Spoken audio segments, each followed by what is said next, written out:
So you recognize this book, Zen Flesh, Zen Bones. I tell stories from this all the time, but I'm going to tell a bunch of stories that I haven't told before or have hardly ever told them, because these are the ghost stories, the ghost Zen stories.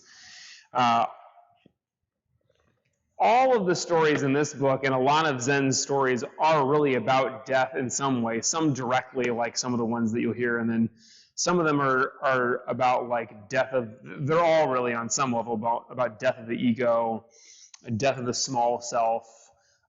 Maybe there's a rebirth of the higher self, where you're connecting to the higher self, even if it's just a momentary death. And this is part of what meditation really gives us. There are meditations where you actually kind of visualize or ruminate on death, but even a normal meditation where you're just focusing on the breath really does kind of allow your ego and your small mind, your busy mind, to disappear. And in that moment, it is kind of just like death. You're disappearing in a great way. So I'm going to tell first, this is a story that I had not read before today, but I liked it. This is a Zen teacher somewhere, a more modern Zen teacher. And this actually happened to the teacher who told the story. His name was Teshin. So this is in the early days of his practice at a temple in Japan. His day would start at 4 a.m. That's death already for me. And he would start with trips to the meditation hall for sitting and chanting. And one morning in the hallway outside the zendo, he saw a small pile of some strange substance. He cleaned it, but it left a stain in the wood. Next morning, the mound was back in the exact same spot, and Teshin cleaned it up again. This pattern went on for a number of days. Finally, out of exasperation, Teshin asked one of his farmer neighbors to explain this strange phenomenon. The farmer laughed and said, "It was simply bat poop. The temple must be filled with bats."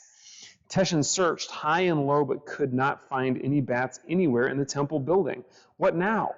With no clear answers, Teshin asked his elder Dharma brother, his senior student, what could be causing this? And the answer was even more surprising. The temple did not have bats, but rather bat ghosts. The answer here is to dedicate the merits of the next few Zazen sessions to the spirit of this bat. So the strangest thing was that this worked. No more bat poop. So he just meditated the ghost bats away. If you visit Tetsuguji Temple today, you will still be able to see the stain in the wood from the ghost bat poop. I'll save this one for the end. This is a very spooky ghost story. We'll do some directly from the book here.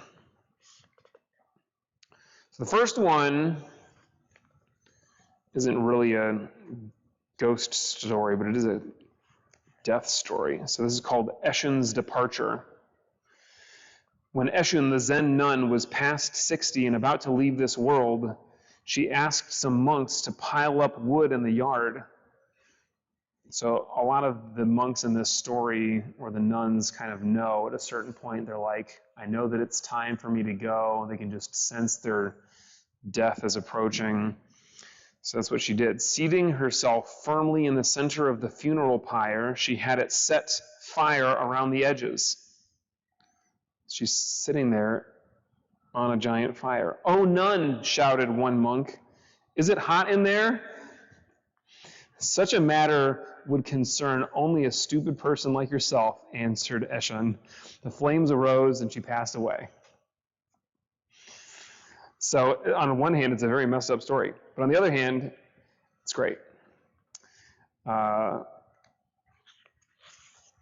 I don't know that this is like the epitome of Zen to leave this world lobbing one final insult at another Zen practitioner, but that's what happens in a lot of these stories. And that's the end of it. The next one is not about death, but it's kind of about the next world. This is called In Dreamland. Our schoolmaster used to take a nap every afternoon, related a disciple of Soyen Shaku. We children asked him why he did it, and he told us, "I go to Dreamland to meet the old sages, just as Confucius did." When Confucius slept, he would dream of ancient sages and later tell his followers about them. It was extremely hot one day, so some of us took a nap. Our schoolmaster scolded us. We went to dreamland to meet the sages, the ancient sages, the same as Confucius did, we explained. Well, what was the message from those sages? Our schoolmaster demanded. One of us replied, we went to dreamland and met the sages and asked them if our schoolmaster came there every afternoon, but they said they had never seen any such fellow. So be careful who you tell you're going to dreamland for. This one is the dead man's answer. When Mamiya, who later became a well-known preacher, went to a teacher for personal guidance, he was asked to explain the sound of one hand. And I'm sure you guys have heard this koan before. What is the sound of one hand clapping? It's a classic kind of Zen riddle. So Mamiya concentrated upon what the sound of one hand might be. You're not working hard enough, his teacher told him. You are too attached to food, wealth, things, and that sound. It would be better if you died. That would solve the problem. The next time Mamiya appeared before his teacher, he was again asked what he had to show regarding the sound of one hand. And Mamiya at once fell over as if he was dead. You are dead, all right, observed the teacher, but how about that sound? I haven't solved that yet, replied Mamiya, looking up. Dead men do not speak, said the teacher. Get out. That's the whole story.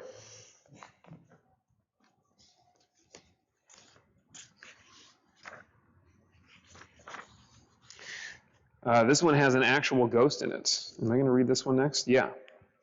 This is called The Subjugation of a Ghost. A young wife fell sick and was about to die. I love you so much, she told her husband. I do not want to leave you. Do not go from me to any other woman. If you do, I will return as a ghost and cause you endless trouble. Soon the wife passed away. The husband respected her last wish for the first 3 months, but then he met another woman and fell in love with her. 3 months. They became engaged to be married.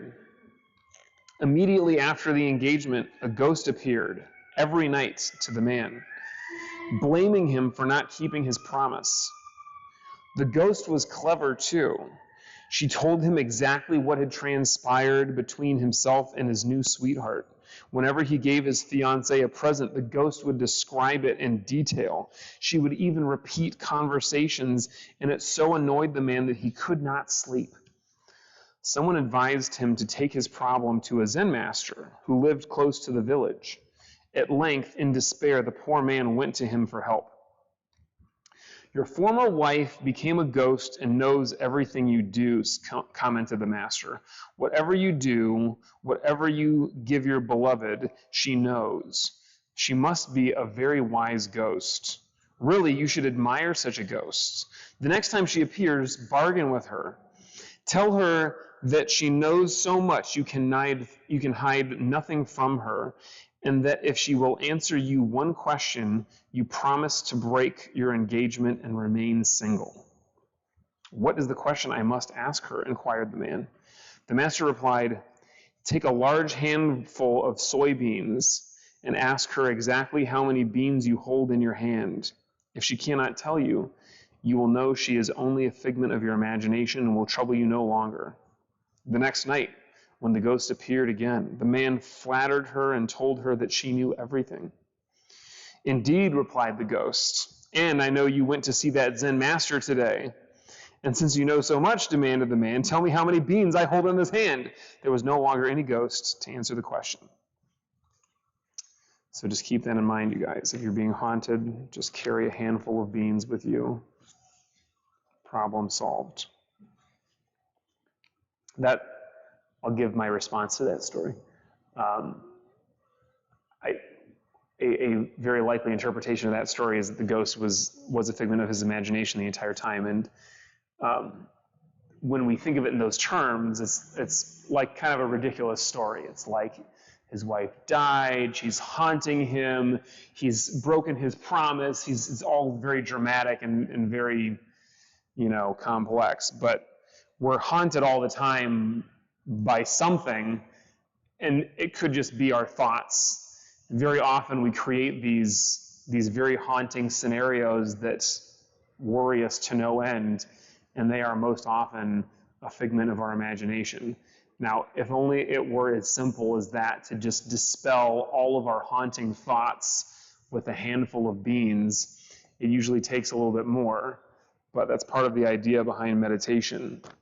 You can ask yourself, when you recognize these thoughts that you're haunting yourself with, you can kind of recognize that it might be a figment of your imagination, and this scary scenario that you're playing out in your mind is something that you can just let go of. Maybe like just take a jar of beans and kind of put it next to you, and then just like shake it when you start playing with your own mind. So this one is in the second half of the book. These are koans. This is one of the longer ones that has kind of a plot to it. So this one's called Hyakujo's Fox. Once when Hyakujo delivered some Zen lectures, an old man attended them, unseen by the monks. At the end of each talk, when the monks left, so did he. But one day he remained after they had gone, and Hyakujo asked him, "Who are you?" The old man replied, "I am not a human being, but I was a human being when the Kashyapa Buddha preached in this world. I was a Zen master and lived in this mountain. At that time, one of my students asked me whether or not the enlightened man is subject to the law of causation. I answered him, the enlightened man is not subject to the law of causation. For this answer, evidencing a clinging to absoluteness, I became a fox for 500 rebirths, and I am still a fox. Will you save me from this condition with your Zen words and let me get out of a fox's body? Now may I ask you, is the enlightened man subject to the law of causation?" First, let's explore that question before we find out what happened to the man and the fox.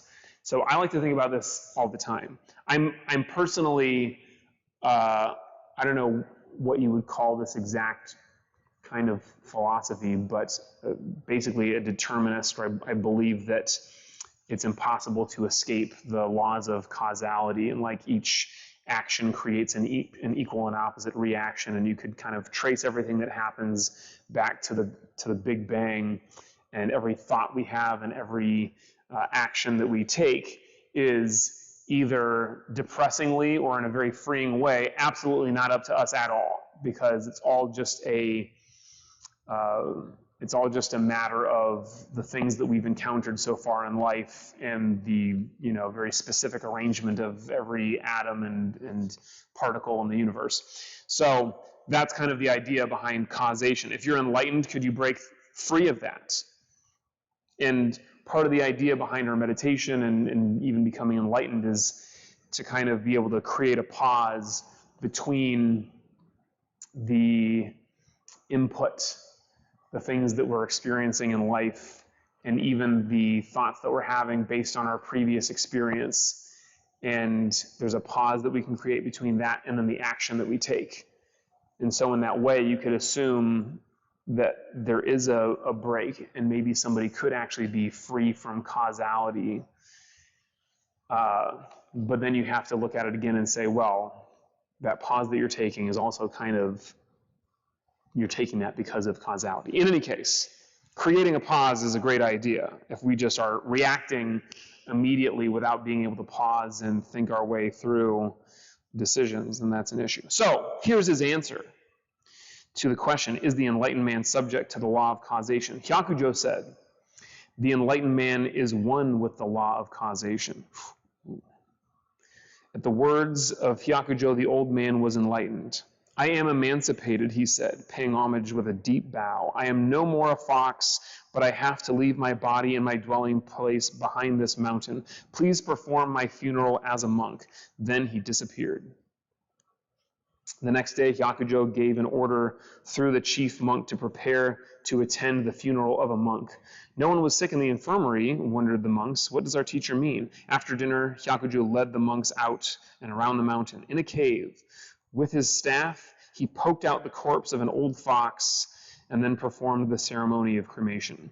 That evening, Hyakujo gave a talk to the monks and told them this story about the law of causation.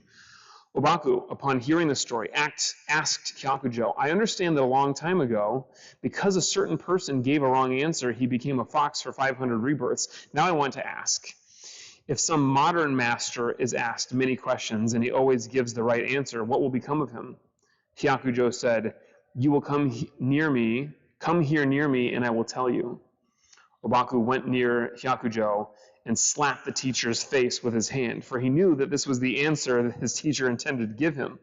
Hyakujo clapped his hands and laughed at this discernment. I thought a Persian had a red beard, he said, and now I know a Persian who has a red beard. And that is the end of the story, and I always thought that is a real weird way to end this already very weird story. So a Persian with a red beard notwithstanding. We'll move on to Mumon's comment. So each of these stories has a comment from one of the Zen masters that compiled the stories. And so his comment is, the enlightened man is not subject. How can this answer make the monk a fox? The enlightened man is one with the law of causation. How can this answer make the fox emancipated? To understand this clearly, one has to have just one eye. Controlled or not controlled, the same dice shows two faces. Not controlled or controlled, both are a grievous error. It's a little poem at the end. Okay, lots of other great stories in this book, but that'll be the last one that I tell from that. Well, actually, the one that I'm going to tell is in this book in a very shortened form, so I'm going to give a longer version of it. This is another ghost story. And it's not on this page. It's on this one. Okay. So what appears in Zen Flesh, Zen Bones is this. Goso said to his monks, Seijo's soul separated from her being. Which was the real Seijo? So here's the story behind that question. The story of Sei's two souls came in various Chinese books of ghost stories. There are several versions, but substantially the same. The best known is in this specific collection of works. Came to Japan in the Tokugawa era, and it had a great effect on the literature of the time. So in a place called Koyo lived a man, Chokan, whose youngest daughter, Sei, was very beautiful and the pride of her father. He had a handsome cousin named Ochu, and Chokan, as a joke, used to say that they would make a fine married couple. The two young people, however, took this chaffing seriously and thought of themselves as engaged, being in love with each other. The father, however, intended to give her in marriage to another man, Hinryo, and tragedy could not be avoided. Ochu left the place in indignation by boat, and after several days' journey in the boat, one evening he found to his astonishment that Sei was on the same boat. So this is the childhood couple is together again on the same boat. Overjoyed, they went to the country of Shoku, where they lived several years and then had two children. Sei, however, could not forget her native place and said she had deserted her father and wondered what he was thinking of her. So her husband decided to go back together with her. When they arrived at the father's house, her husband apologized to the father for taking his daughter away from home and begged him to forgive them. What is the meaning of all this? Exclaimed the father. Who is this woman? This is Sei, replied Ochu. Nonsense, said Chokan. Sei became ill and was in bed for several years. That's not Sei at all. So Ochu went back to the boat, and there was Sei, and he brought her to her father's house. The Sei lying in the bed, being told of this, when the Sei came from the boat. This is confusing. There's a Sei in the bed, and the Sei in the boat. So she arose from her bed, went towards her, and the two became one. They merged. Chokan said that after Ochu left, his daughter never spoke and lay there as if in a stupor. This is the Sei that was in bed. The soul must have gone from the body, Sei said that she didn't know her body was in the house. When she felt Ochu's love and saw him go, she followed him as in a dream, but after that, she remembered nothing. So this is Mumon's comment to this one. When you realize what the real is, you will see that we pass from one husk to another like travelers stopping for a night's lodging. But if you do not realize it yet, I earnestly advise you to not rush about wildly. When earth, water, fire, and air suddenly separate, you will be like a crab struggling in boiling water with its 7 or 8 arms and legs. When that happens, don't say I didn't warn you. And then his poem, the moon above the clouds is ever the same. Valleys and mountains are separate from each other. All are blessed, all are blessed. Are they one or are they two? Very nice. So we are all sometimes kind of ghosts, right?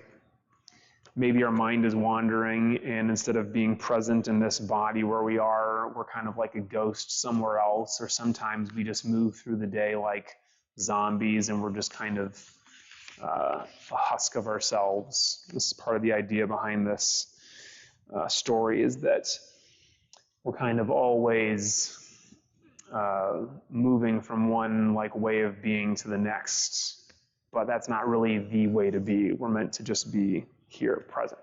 So we'll start our meditation a little bit early. This is being the last Thursday of the month. It's meant to be a long meditation. We'll do like a medium plus meditation tonight. And if you notice your mind wandering and you're kind of time traveling or you're somewhere else, remind yourself that that's just your ghost trying to go somewhere else and live a separate life, but then it's leaving your body here just sick in bed. So bring your ghost back to the present and just be here with your breath and enjoy this moment. Sit comfortably.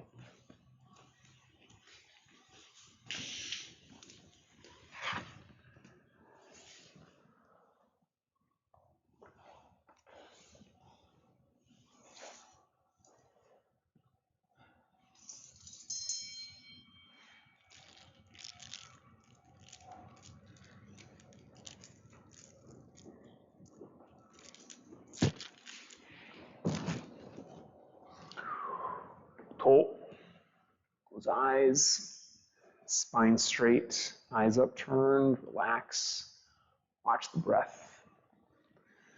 Let go of all thoughts, worries, and cares. Be here now.